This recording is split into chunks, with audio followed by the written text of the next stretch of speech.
기억에 남는 두 가지가 있어요. 비대 얘기를 하셨거든요. 오! 근데 나는 비대라는 단어도 생소하거니와 그렇지. 이게 사람의 손이 아닌 기계가 뭐 할 일을 해준다는 얘기가 너무 충격이었고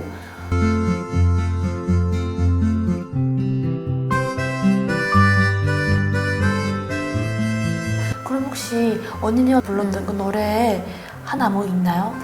그건 내가 그 방송에서도 잠깐 이야기를 했는데 사랑의 미로를 그대 작은 가슴에 상처를 받은 국군이여 치욕의 총을 버리고 돌아오라 이런 식으로 개조를 했어요. 오. 사랑의 미로를. 죄송한데 그 부분만 혹시 그분 방송에 나와 있는데 찾기 어려워요. 그래요? 네. 그 부분만 어떻게 좀 해주시면 안 돼요?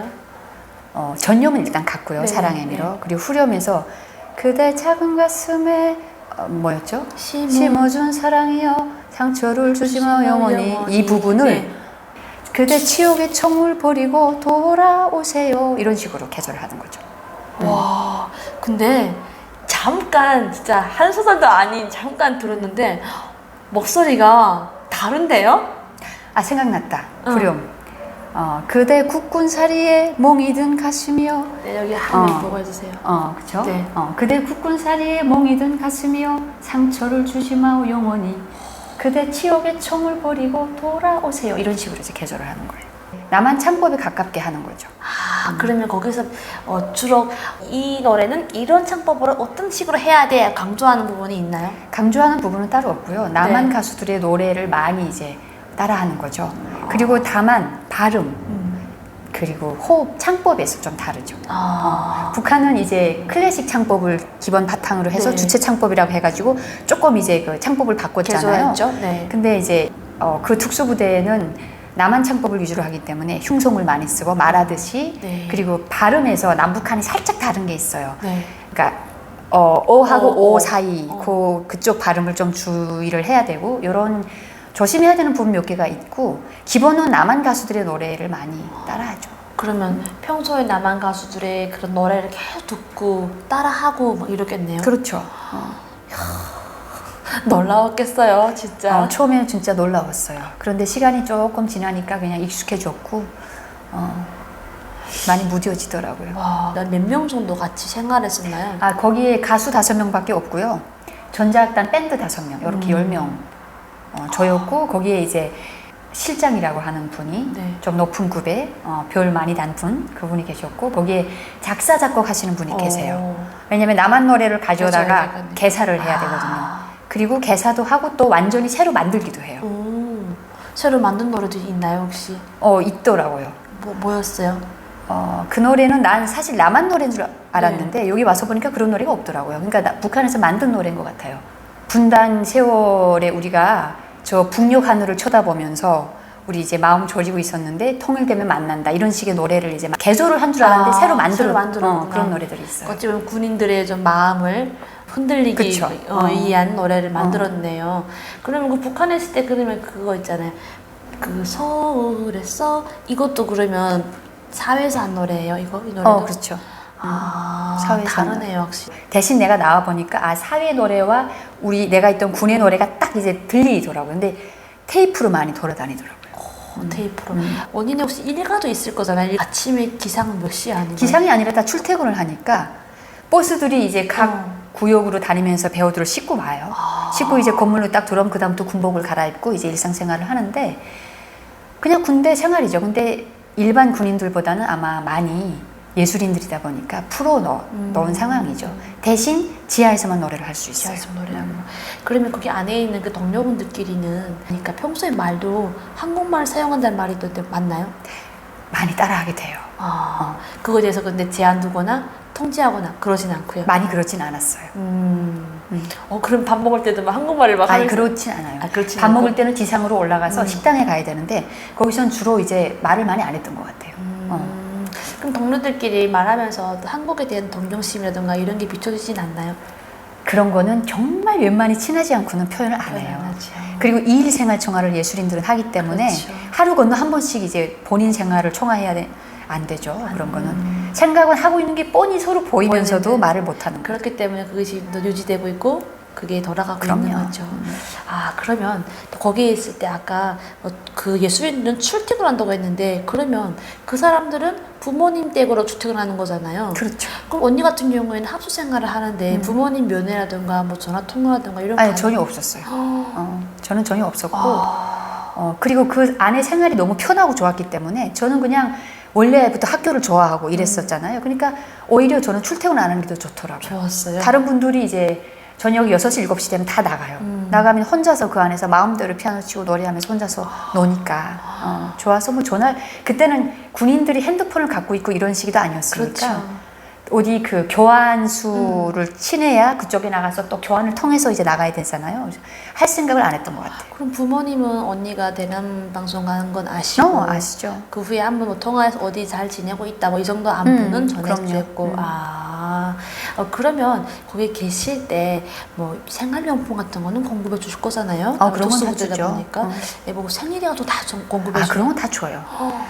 다 줘서 남아서 오. 막 그 쓰지 못할 정도로 오. 줘요. 대동강이었나? 대동강 맞아요. 미라부리? 대동강이었던 것 같아요. 대동강 북한시 나오는 거니까. 예. 대동강을 줘서 되게 풍족하게 줘서 남아서 이야, 일반 여군들은 대동강이 아니라 가재처럼 가슴도 없어서 안 맞아요. 주잖아요. 네, 참 너무 다른 부대에서 복무를 하셨네요. 그러다가 거기서 얼마 정도 복무하신 거예요? 거기서 1년 정도. 1년 정도. 그럼 나오시게 된 계기가 있나요? 그게 제 운명이 우리 민족의 운명과 함께 가는 것 같아요. 김대중 대통령 시절에 2000년에 6.15 남북공동선언이 있었어요. 네. 평양에 가서. 네, 그때 우리 서로 헐뜯거나 비방 증상하는 방송들 하지 말자 해서 그때 남북한의 대남방송, 대북방송이 없어졌어요. 그러면서 이게 해체됐구나. 해체됐어요. 그 악단이 해체됐어요. 그래서 저는 다행인지 불행인지 이제 거기서 나오게 됐고 제가 아마 거기 그냥 있었더라면 탈북하기 어려웠겠죠. 그렇죠. 더 탈북 못하고 계속 올라갔죠 위로. 네. 그래서 이제 제가 집으로 잠깐 명령대기라는 걸 받았거든요. 다음 명령이 떨어질 때까지 난 군인의 몸이기 때문에 집에 내려서 기다리고 있었어요. 네. 그러던 와중에 이제 생각지 않던 일이 벌어져서 저는 집에 눌러 앉게 됐고 탈북까지 이어지게 됐어요. 명령대기면은 웬만하면 군인이 호출하지 않나요? 호출했죠. 호출해서 다시 갔었어요. 네. 갔었다가 말하려면 너무 길어서 네. 갔었다가 다시 또 제가 내려왔어요. 사랑에 빠져서. 그러면 불이익 있지 않나요? 아니요. 근데 그걸 사랑에 빠졌다고 말을 못하니까 온 집안을 이제 제 편을 만들어서 집안을 동원시킨 거죠. 그래서 어머니가 아프다는 핑계를 대고 가정생활을 핑계 대고 이제 제가 아버지가 안 계시거든요. 어릴 때 안 계셔가지고 네. 어머니 혼자서 계시니까 제가 또 맏딸이고 그래서 내려오게 됐어요. 어쨌든 사랑의 눈물어서 결국엔 다시 이제 고향으로 내려왔고 해산시의 경무부에 있는 네. 어떤 군인하고 이제 결혼까지 올인하다 보니까 이제 내려오게 된 거예요. 지금도 이렇게 너무너무 눈부실 정도로 예쁘시거든요. 근데 그때 당시에는 얼마나 예뻤겠어요. 그러니까 언니를 꽉 잡고 안 보내려고 했던 그 군인 그분 참 궁금해집니다. 어떤 분이신지. 그러면 그렇게 해서 사회에서 다시 또 시작하게 되는 거잖아요. 네. 네, 그러다가 탈북까지 이어간 이유가 있을까요? 2009년에 화폐 개혁을 했잖아요. 네. 그때 저희 어머니가 온 재산을 다 빼앗겼죠. 아이고. 그러고 돌아가셨어요. 그 충격으로. 어머니가 50대 초반에 아이고. 돌아가셨고 그럼 언니 나이는 그때 또 몇 살이었어요? 제가 20대 후반? 아유. 자식으로서 할 수 있는 게 없어서 네. 그냥 어머니가 힘들어 하시는 거를 말로만 위로를 하면서 돌아가실 때까지 다 지켜볼 수밖에 없었던 그 상황을 겪으면서 이건 아니구나. 이건 진짜 이거는 아니구나. 그래도 사람이 상식이라는 기준이 있잖아요. 이건 너무 아니다 싶어서 이제 탈출하게 됐던 가장 중요한 이유가 그거였죠. 죄송한데 혹시 그 어머님이 화폐 기획 때 대부분 갖고 있던 그 돈들이 다 그냥 물이 된 거잖아요. 혹시 어머니도 그런 상황이었나요? 그러니까 돈을 갖고 있진 않죠. 네. 그러니까 어머니가 중국을 다니면서 제일 크게 하신 게 이제 의류를 하셨어요. 네. 그러니까 의류를 세간으로 이제 차판이라고 하죠. 연결차에 가져다가 전국에 도매를 하셨는데 아시다시피 우리 북한은 일반적으로 이제 시장에 앉아서 소매를 하시는 분들이 돈이 없잖아요. 그러니까 외상으로 다 준단 말이에요. 맞아요. 전국에 외상을 다 뿌렸죠. 그러는데 화폐 개혁을 하니까 그분들이 외상으로 뿌린 상품을 다 깔고 앉아서 어머니한테 못 쓰게 된 돈을 다 들여보낸 거예요. 그러니까 어머니는 본인한테 있는 돈을 다 끌어모아서 중국에다 보내서 물건을 가져다가 전국에 뿌렸는데 맞아요. 그게 다 화폐 개혁하는 한순간에 물론 못 쓰게 된 북한 돈으로 마대로 이제 막 그 기차로 들어오더라고요. 포장이 돼서.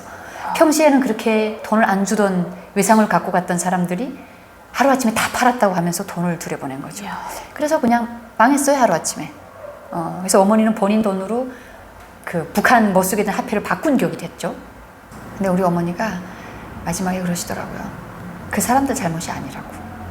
그 사람들은 이 기회에 돈을 잡지 못하면 안 되니까 그렇게 한 건데 아마 그런 정책을 편 그 사회에 대한 불만을 그런 식으로 표현하신 게 아닐까. 근데 그 이상의 더 말씀을 안 하셨는데 그 사람들 탓하고 싶진 않다 이렇게 하시다가 결국에는 돌아가셨어요. 그때 당시에 진짜 많은 사람들이 죽기도 했어요. 막 그런 화폐 계획 때문에 갑자기 그냥 부자됐던 사람들이 하루아침에 그냥 바닥에 떨어지고 또 아예 더 없는 사람들은 또 없어서 또 아예 죽고 막 정말 그때 당시에 많은 사람들이 많이 생을 마감했는데 그러면 언니는 아까 사랑에 잠깐 뭐 사랑도 했었고 그랬는데 어머님 돌아가시고 탈북까지 가면 결심했던 거예요? 그렇죠.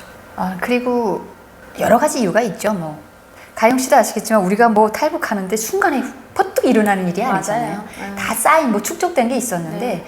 중요한 걸 꼽으라면 이제 첫 번째 이유고 두 번째 그 못지않게 중요한 게 제가 아들이 있어요 고향에. 근데 그 아들이 유치원 때 5살 때 그때 저에게 했던 제가 아까 말씀드렸잖아요. 까만 가로등이란 책을 쓴 게 우리 아들이 했던 말이에요. 어머니 우리나라 가로등은 까만데 왜 중국 가로등은 하얗습니까? 이렇게 어릴 때 얘기를 하더라고요. 어머나 저도 항상 어릴 때부터 그 생각을 하면서 그 거리를 걸었는데 이거를 5살짜리 아들이 나에게 질문을 하는데 내가 엄마로서 답변해 줄 말이 없는 순간 거예요. 막 닭살돌아 세상에 뭐라고 답변을 해야 되죠? 못하지. 그러면서 선생님이 우리나라가 세상에서 제일 살기 좋은 나라라고 이치원 선생님이 하셨는데 어머니 그게 맞는 말이냐고 확인을 하는데 선생님이 거짓말쟁이야 라고 말할 수 없잖아요. 없지. 그리고 이 사회가 잘못됐다라고도 말할 수 말을 없고 할 수가 없고 이해할 수 있는 나이도 아니고 그래서 그냥 바보같이 그 순간을 모면하기 바빴던 것 같아요. 지금 생각해보면 그럴 수밖에 없는 그 세상에서 내가 살았던 게 뭐라고 해야 될까요? 원통한 것도 아니고 어찌 보면 숙명이었긴 했는데 어쨌든 아들한테 너무 미안한 거죠. 설명해줄 말이 없으니까. 맞아요. 요즘 아이들은 정말 이게 질문도 너무 엉뚱하게 상상 밖으로 하는데 어른도 그 알고 있으면서 그 순간을 면면해야 되니까 너무너무 힘든 경우가 많거든요. 그렇죠. 탈북을 몇 년도에 하신 거예요? 14년도 말에 해서 바로 들어왔어요, 한국. 14년도 말이요. 그러면 가족은 북한에 두고 저 혼자 왔어요. 아들 그때 당시 어실 때 몇 살이었어요? 8살이었죠. 그럼 지금은 중학생, 지금 고등학생이에요. 됐네요.